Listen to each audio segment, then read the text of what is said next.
Sir speech mutual fund में निवेश को लेकर के रिटेल निवेशक और एचएनआईज का रुख एक दूसरे से उलट नजर आ रहा है।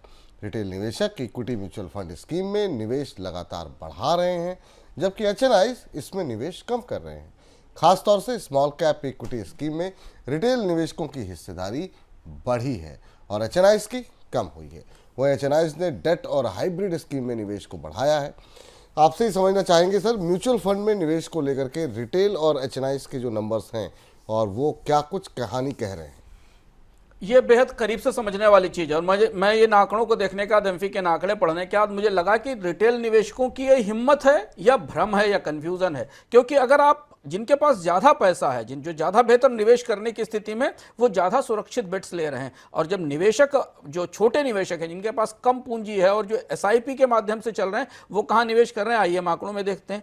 जून 2025 तक का आंकड़ा हमारे पास है। स्मॉल कैप फंड्स में रिटेल निवेशकों की हिस्सेदारी 63% बढ़ गई, करीब करीब, जो 63% से बढ़ के 65% के आसपास हो गई।